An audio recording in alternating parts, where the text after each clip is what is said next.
Tanse, good afternoon. I'm Krisanach Gate. Welcome to APTN National News. Stats Canada has just released new numbers on Indigenous-owned business survival rate and performance. It said between 2016 and 2021, Indigenous businesses did not see a significant increase in business ownership due to challenges like limited access to capital, financial barriers, and higher operational costs in remote areas. The report also found there was almost a 20% chance an Indigenous business was more likely to exit the market. The performance gap is also 2 times higher in rural areas compared to businesses in urban centers. Stats Canada says the report will be useful for policymakers who want to help support Indigenous people with social and economic integration. Over 55,000 postal workers have walked off the job since Friday, halting all mail and parcel service by Canada Post. The union representing the workers says it wants improvements in wages, benefits, and working conditions. Negotiations between the union and Canada Post have been ongoing for a year. Canada Post says so far both parties remain far apart on an agreement as the strike continues this week. Lydia Thorpe, the Australian Indigenous senator who heckled King Charles during his visit to Australia last month, is now facing formal criticism by other senators for her actions against the King. On Monday, a motion was carried 46-12 to censure Thorpe as a symbolic gesture to show their disapproval of her actions. Senate Leader Penny Wong said Thorpe's outburst is, quote, part of a trend that we do see internationally, which quite frankly, we do not need in Australia. During King Charles' visit, Thorpe interrupted the proceedings by shouting, "You are not our king, you are not sovereign," and told him he had committed genocide against Indigenous Australians. Following the censure, Thorpe said she will repeat her rant if Charles ever returns. Meanwhile, a member of the Green Party who opposed the censure said, the bubble of white privilege that encapsulates this parliament is a systemic issue. A man from the Bloodvein First Nation in Manitoba is speaking out about his recent medical procedure that went drastically wrong. Last October, Jason Kennedy needed an emergency operation to amputate his right leg. However, when he woke up from surgery, he discovered medical professionals amputated the wrong leg. Despite this incident creating so many life changes, Kennedy still has a positive outlook. Like I said, I was devastated. I was heartbroken. Jason Kennedy is currently recovering from his recent surgery, staying at the Seven Oaks General Hospital in Winnipeg. Despite losing his wrong leg to an amputation at Grace Hospital, his spirit remains high, along with his humor. Like, I gotta get upper body strength if I'm gonna be in a wheelchair. Like, I'm hoping for a hovercraft at least. like, gee whiz, somebody invent that, please, I'll be the first one to try it out. On October 23rd, the 48-year-old who has diabetes went to Seven Oaks because he was in pain and his right foot was bleeding. Medical staff determined an amputation was needed due to a previous bone infection he was living with. With the worry that the infection could get worse and enter his bloodstream, the amputation was done on October 31st by a surgeon and medical staff at Winnipeg's Grace Hospital.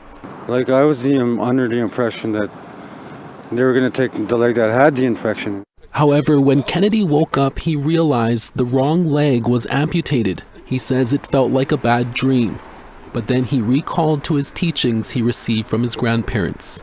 Having that forgiveness within ourselves, and to forgive yourself. And, you know, we can't judge and blame others, you know, for whatever happens in our lives. We leave that up to the Creator. Kennedy says the surgeon at Grace Hospital and 2 other medical staff apologized for what happened. The surgeon came in and told me he was apologizing, and he apologized to me. He said, "I'm sorry, I took the wrong foot." Like, gee whiz, I know that you took the wrong foot. And I told him straight out, like, I wanted to burst out freaking out at him, but that's not the way we grew up. We grew up with understanding, forgiveness. A critical incident review of what went wrong is now underway by the Winnipeg Regional Health Authority. They say they can't comment due to patient confidentiality. Manitoba's health minister declined an interview request with APTN News, but said in a statement, a review is investigating whether racial bias played a role. Uzoma Asagwara, Manitoba's health minister, added, "The health and safety of patients in this province is my top priority.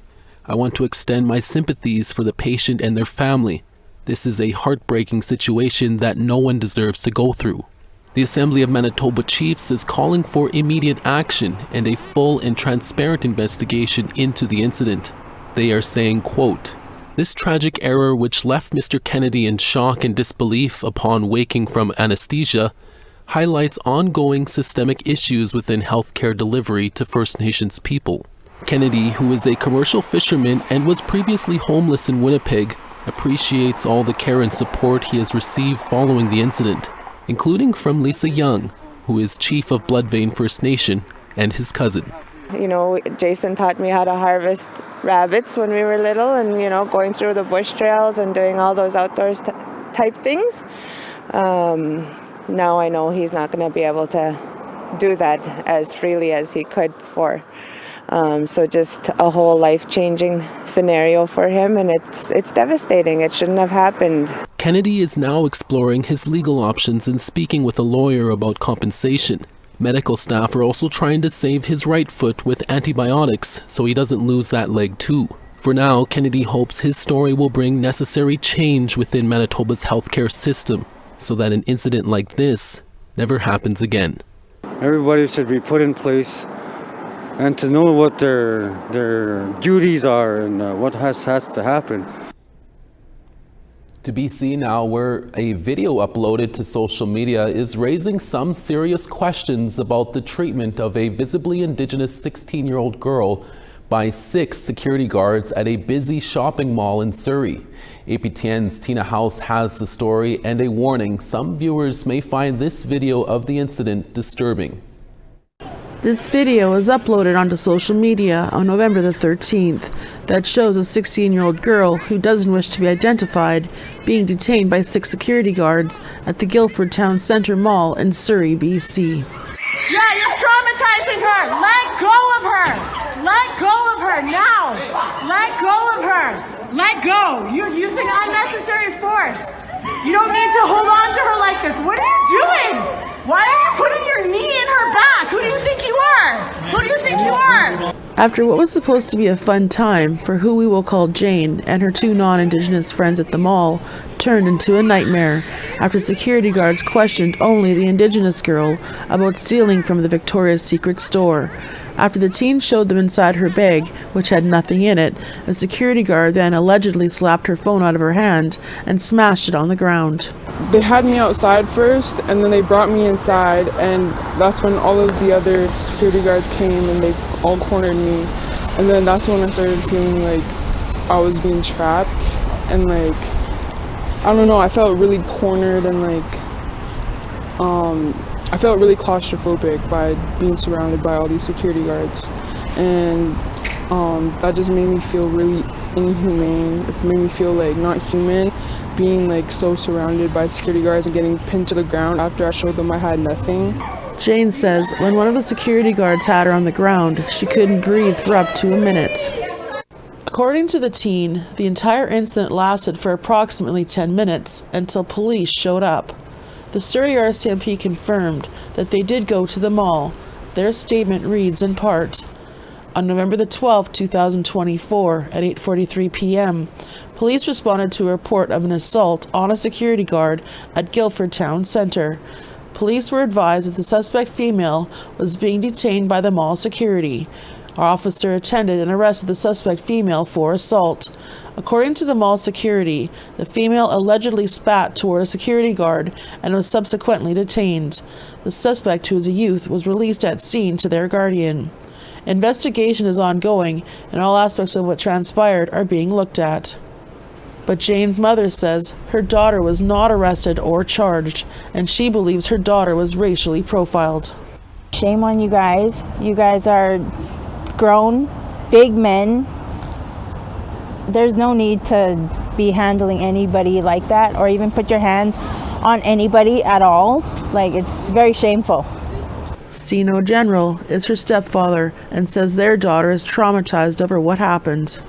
Speaking with her after and then speaking with the officer was talked to her right away and was more on her side, like right away, like, okay, she was like, something's off. And she went and watched the TV camera in the mall, and she saw that she was offering her bag, showing that, hey, I ain't got nothing. Look, I ain't got nothing. And they still went in and grabbed her. And so, like, that's where the officer was like, they should have de-escalated. They didn't. So that, that was an assault. That was forcible confinement, public mischief, because they singled her out as being Indigenous. APTN reached out to Paladin Security for comment, but we did not get a reply before the story went to air. Tina House, APTN National News, Surrey. The RCMP have been using body-worn cameras in select communities, but now they'll start being rolled out nationally as early as next week. Sarah Connors gives us the details and what this will mean for RCMP interactions with Indigenous people going forward. In September, 34-year-old Stephen Igi Didem, a member of the Elsipogtog First Nation, was shot and killed by the RCMP after they responded to a wellness check. RCMP officers who responded were not wearing body-worn cameras. So that's going to make it very difficult for the serious incident response team to properly investigate. This professor of criminology and criminal justice says cameras could have helped prove what happened. Because sadly, all we have are the two responding officers' accounts, and that's it. But starting Monday, the RCMP will begin rolling out body-worn cameras for all frontline staff. Over the next 9 months, approximately 1,000 frontline officers per month will begin using body-worn cameras. According to RCMP spokeswoman Tanya Taga, by this time next year, 90% of frontline members will be wearing them. The use of body-worn cameras and the digital evidence management system will be a national standard for all frontline general duty police officers across the country.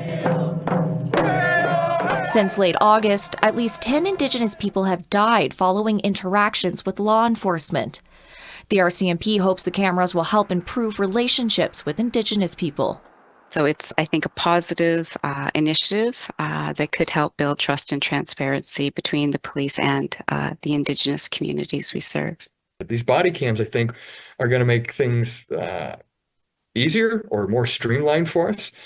This criminal defense lawyer says the presence of cameras may cause the RCMP to be more cautious in their interactions with Indigenous people. So the police, it might make them be a little more slow to react in that type of fashion, and holding them accountable for their actions at the end of the day. But others say body-worn cameras aren't foolproof. Sometimes the evidence that has been used from body-worn cameras in court, sometimes it's proved useful, other times it has not, because the images have been grainy, the recording wasn't as good as they had hoped it would be. Officers are responsible for turning their cameras on prior to arriving to a call, a policy the RCMP calls seatbelt off, camera on. It says supervisors will be required to review footage to ensure officers are in compliance. Sarah Connors, APTN National News, Whitehorse. Earlier this month, Ashley Collingbull, the recently crowned Miss Universe Canada, traveled to Mexico City to compete internationally in this year's 73rd Miss Universe pageant. Here's a preview of Collingbull during the finals. I'm the first Indigenous woman from my country to win this title and to ever represent at Miss Universe. So I've made history already. The pageant finals happened this past Saturday in Mexico City, and while Collingbull didn't win the title, she still made it to the top 12, competing with more than 120 countries. Collingbull posted to social media saying she was honored to make history as the first Indigenous First Nations woman to be on the Miss Universe International stage. She was also proud to showcase Indigenous designs and bring awareness to missing and murdered Indigenous women and girls by wearing her MMIW pin.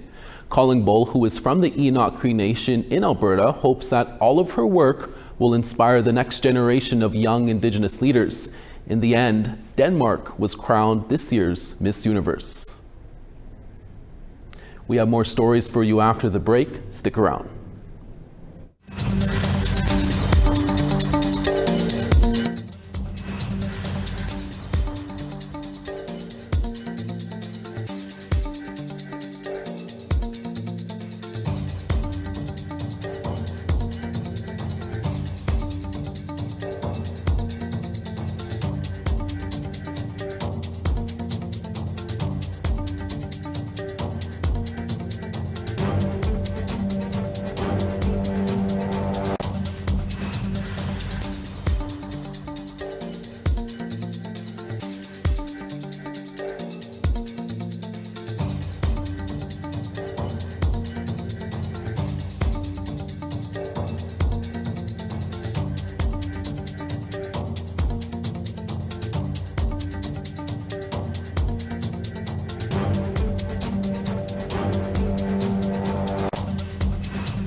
welcome back. A group of First Nations leaders in support of green energy from British Columbia recently took part in the COP29 climate change conference in Baku, Azerbaijan this week.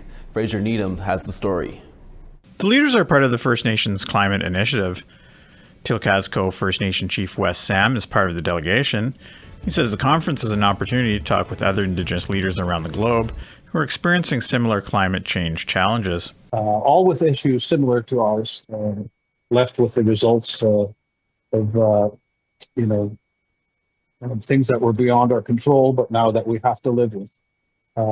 Same issues, forest fires, droughts, food security issues, and looking for a way to collaborate and work together to get out of this through green energy and converting to green energy and looking at different industries that have that. Sam is also the chair of Cool Power, a group of 11 First Nations pursuing ownership and development of renewable energy transmission projects in northwestern BC. He says through initiatives like Cool, First Nations are setting an example on how renewable energy can be produced in a sustainable way. You can't treat the world like this, for the past 100 or more years and not expect consequences. We were brought up in a different way to respect and work with the land and our environment, and disrespecting that got us to this position. What better, as I said earlier, what better than the First Nations leading the charge on, trying to stabilize and work with our local environments. This year's Climate Change Conference wraps up on November 22nd. Fraser Needham, APTN National News, Ottawa.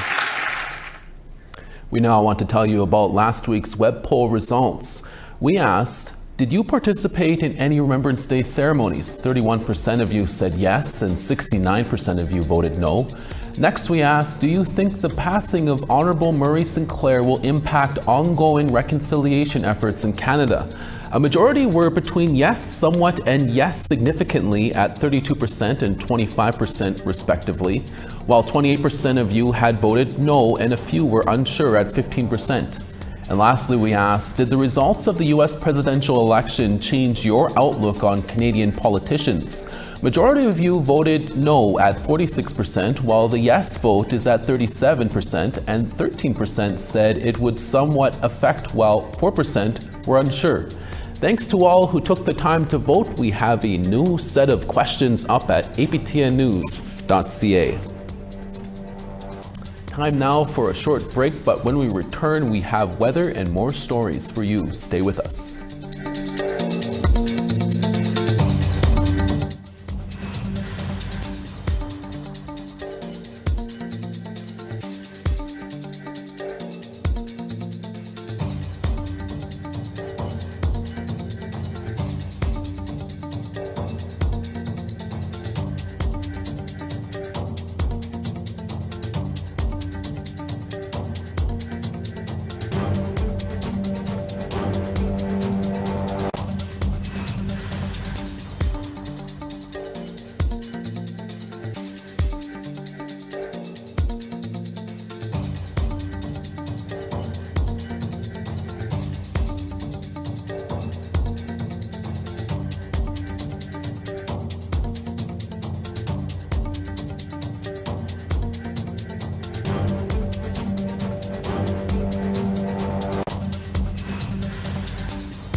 Starting on the east, sunny in St. John's at 11, Charlottetown, partly cloudy at 5. Cartwright 3, La Grande River 2. 2 in Saguenay, Quebec City 3. Peterborough 11, Sarnia 8 and sunny. Sudbury 6, Wawa 5. God's Lake 2, The Paw -3. 0 in Gimli and 0 in Dauphin. 0 in Yorkton, -1 in Saskatoon. -3 in La Ronge, Buffalo Narrows, sun, and -4. -7 in Peace River, Fort McMurray -5.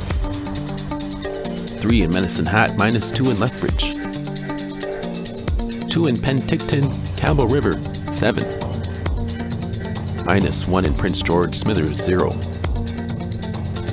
-15 in Watson Lake, -28 in Dawson. -25 in Yellowknife, Wrigley, -20. -22 in Colville Lake, -22 in Inuvik. -1 in Chesterfield, -12 in Cambridge Bay. And Iqaluit, -5, Aglulik, -1. Next time you pull money out of your pocket, take a closer look because there is a new coin in town. APTN's Kim Sullivan is here to tell us all about it. Now Our Change celebrates Inuit Nunangat and the distinct ways of life, vibrant cultures, and rich heritage that highlight Inuit unity and strength. On it, you will see the words Inuit Nunangat, a vast area that encompasses land, water, and ice. It is the Inuit homeland from which its people find their strength, resilience, unity, and identity. It is also the inspiration behind the latest commemorative $2 circulation coin released by the Royal Canadian Mint. The Royal Canadian Mint, Inuit Tapirut Kanatami, and 4 Inuit artists, each representing one of the 4 regions of Inuit Nunangat, Nunatsiavut, Nunavut, Nunavik, and the Inuvialuit settlement region, worked closely together in real time through a series of virtual meetings. One of those artists is Tamasi Magnat. We spoke quite often over the telephone. Internet wasn't always reliable, so we tried a bit. But once we worked together, once we worked on our own artwork, we shared them amongst the group. So we got to see what we made, and then we started putting pieces together, modifying our own images, so it turns into a unified image on a coin. On the outer rim of the coin, we find a traditional pattern and 4 distinct ulus, one from each artist's region. We heard growing up of Nuleayo. You can look into the story, but her hands were cut, and then in the water, when her hands started bleeding, they turned into animals. And growing up, we're told to respect the animals, not just to kill them, but if we do kill them, we have to eat them. So with the importance of animals, the relationship we have with animals, we wanted to represent them along with Nuleayo. In the center of the tuni, sea creatures float alongside Nuleayuk, spirit of the sea. This new $2 circulation coin is limited to a mintage of 3 million coins, of which 2 million will be colored. Limited edition special wrap rolls of uncirculated coins are also available for purchase through the Mint. Kim Sullivan, APTN National News, Montreal. Thank you, Kim. Anishinaabe journalist turned author Tanya Taga made a stop in Winnipeg during her 3-month cross-country book tour for her latest work called The Knowing. That came out earlier this fall. T.R. Wheatley will have a full story tonight, but here's a quick peek at their conversation. Who was Annie? Where did she go? In 1930, she was gone. The Knowing follows Tanya Taga's journey to find out what happened to her great-great-grandmother Annie Carpenter and where she was buried. Her inspiration to write the book, The Final Report from the Truth and Reconciliation Commission. And that was a volume on unmarked graves and missing children. And at the time, that the TRC came out, they said that there was about 3,200 children that never came home from Indian residential school. And I was always fascinated by that. I wanted to know what happened to these kids, Why don't we know more about them, and how come no one's talking about them? Instead, in 2015, everyone was talking about genocide. Oh my gosh, they've used the word genocide. Talaga said besides finding her own relative, she also found 32 Indigenous people in an unmarked graveyard. I'm TR Wheatley. Coming up tonight on APTN News, a conversation with Tanya Taga about her book, her career, and the path of reconciliation. Thank you, TR. You definitely don't want to miss that. And that's your daytime newscast for this Monday, November 18th. We'll be back again in a few hours with more stories for your evening newscasts. From everyone at APTN National News, thank you for watching, and we'll see you again next day.